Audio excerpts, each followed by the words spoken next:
estamos en una situación, venimos diciéndolo nosotros desde hace tiempo, una situación crítica en el sistema de salud, el colapso del sistema de salud, o por lo menos números o porcentajes muy altos de ocupación,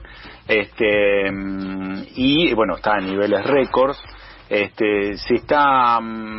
Hay preocupación, obviamente, y está esta cuestión que alguna vez la hemos escuchado y que el año pasado se hablaba y se tenía en cuenta, había un método, un protocolo, por suerte se pudo sostener el número de la ocupación, si bien obviamente estuvo muy exigido el sistema de salud, hubo una forma de sostenerlo, también incorporando más camas y todo, pero que lo veíamos también que ocurría en otros países. Bueno, esto de la última cama, de la elección a veces que hacían algunos profesionales, para esto hay un protocolo que se llama, bueno, o está conocido vulgarmente, no sé si se llamará así, protocolo de la última cama. Vamos a charlar sobre esto con el secretario del Comité de Ética Central del Ministerio de Salud de la provincia de Buenos Aires,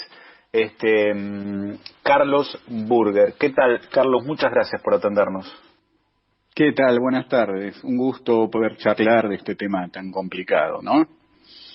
Sí, es un tema muy complicado. Yo decía, este protocolo está vigente, obviamente, desde cuando empezó todo esto, y nada, se reflota ahora porque estamos en esta situación nuevamente donde hay una utilización de camas que es récord, ¿no?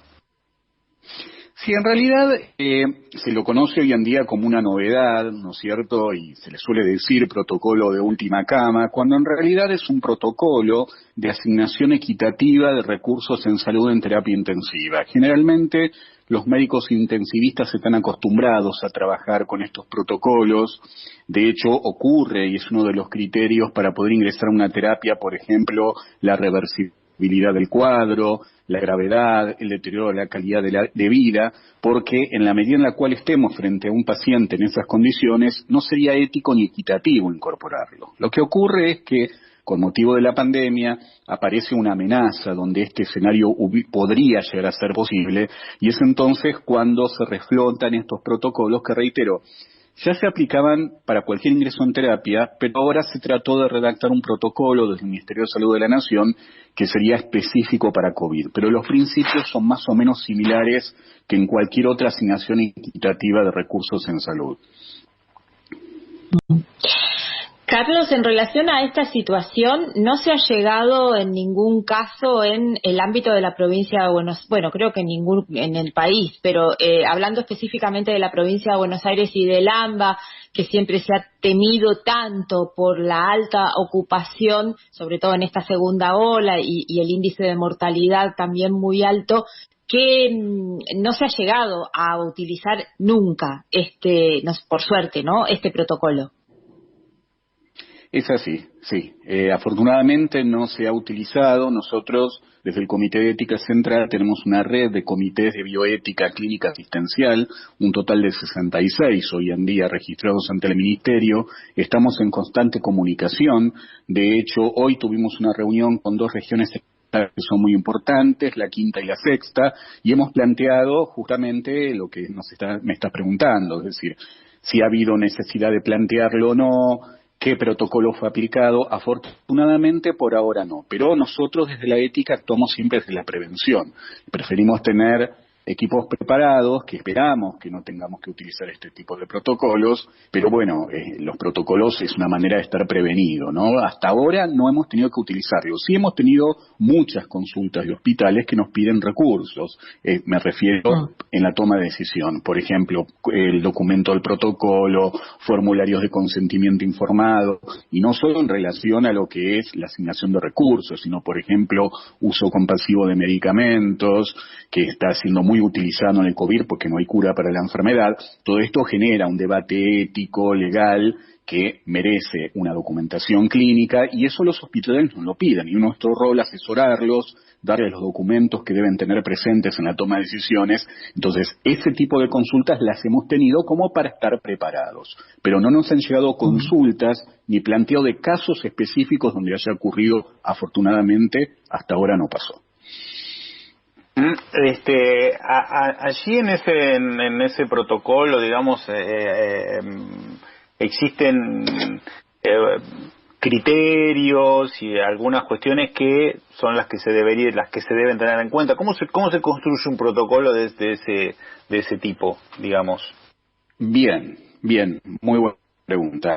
Lo primero que hay que entender, siempre las decisiones son clínicas. Por lo tanto, la ética se monta, los valores se montan sobre decisiones que vienen sobre criterios científicos validados. Por ejemplo, si un médico en terapia intensiva entiende que un paciente por su cuadro clínico está en una situación de irreversibilidad y de acuerdo a criterios clínicos sería viable, posible limitar los esfuerzos terapéuticos para que el paciente deje de padecer y no tenga intervenciones invasivas, sobre ese cuadro clínico que está aportado por la ciencia médica, desde la ética damos los argumentos. Entonces, uno que evalúa allí reversibilidad o no del cuadro, si el paciente en estas condiciones cae, llamamos encarnizamiento terapéutico, que es un exceso de tratamiento que, aunque parezca paradójico, lejos de hacer el bien, causa un daño en la calidad de vida del paciente.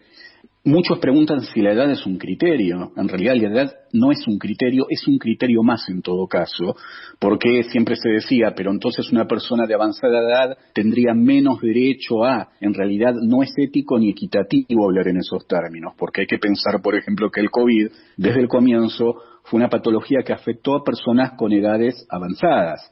Y entonces, por ejemplo, frente a una persona de edad avanzada que tiene posibilidades de revertir un cuadro y posibilidades de mejoría, y un paciente de menor edad, pero que está en una situación mucho más crítica e irreversible, lo ético y lo aconsejado es que esa persona, la que no tiene posibilidad de sobrevida, tenga una atención clínica, pero no la que implica la alta complejidad, porque eso debería estar disponible para quienes sí puedan revertir el cuadro.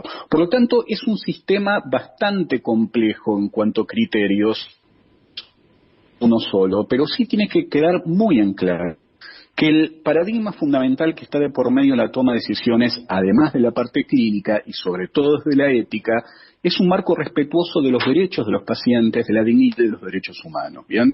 Ningún paciente debe quedar fuera del sistema de salud, todos deben tener el nivel de atención que requiere según su cuadro clínico en particular y respetando siempre principios universales de la ética en las ciencias de la salud. Bien, en relación a la situación y la aplicación de los protocolos, de este tipo de protocolos, lo ideal es obviamente que no esté saturado el sistema ni las terapias intensivas y seguir con los cuidados, ¿no? La recomendación, una vez más, es la de siempre. Exactamente. Tenemos que ser conscientes de lo siguiente. El Ministerio de Salud está trabajando para que el sistema no colapse y cada vez más está reforzando el sistema de atención con provisión de respiradores, inclusive hace poco ha ocurrido en el Hospital de Morón, en el municipal, que el Ministerio ha aportado equipamiento, se están abriendo salas inclusive en áreas que antes estaban destinadas a otro tipo de atención para que el sistema no se resienta. Pero es cierto que si la población lamentablemente no cumple con medidas de seguridad y de cuidado, el sistema sanitario ni de Argentina ni en ningún lugar del mundo puede resistir. Entonces, no queremos decir con esto que sea una exclusiva responsabilidad del ciudadano, es una responsabilidad compartida. El Estado está haciendo lo posible a través del Ministerio de Salud para que nosotros no tengamos que aplicar estos protocolos, pero también tenemos que ser conscientes que toda actitud de cuidado que tengamos desde nuestra autonomía, de nuestra libertad, afecta al resto de la comunidad. Entonces hay veces que uno escucha, que es un tema que hemos debatido mucho en ética, ¿no? El tema de el distanciamiento social, la restricción de circulación que afecta nuestra vida diaria, pero es cierto que el sacrificio que se nos impone en nuestros derechos es demasiado bajo en relación al perjuicio que puede causar al resto de la comunidad la diseminación del virus. Entonces, esto es una cuestión de responsabilidad ciudadana que todos los debemos comprender. Y el Estado está trabajando, el Ministerio está trabajando para que el sistema sea óptimo y pueda satisfacer las demandas que se requieran. Pero, por otro lado, necesitamos la responsabilidad del ciudadano. Muy bien. Carlos, muchísimas gracias por este rato aquí con Radio Universidad de La Plata. Muchas gracias. No, por favor, gracias a ustedes porque realmente hacen visible la labor de los comités de bioética que hace muchísimos años estamos trabajando y que en este momento tenemos una cierta visibilidad, pero es importante que se conozcan toda esta información. Muchas gracias a ustedes. Un abrazo grande. Escuchábamos a Carlos Burger, el secretario del Comité de Ética Central del Ministerio de Salud de la Provincia de Buenos Aires, es abogado especializado en ética médica.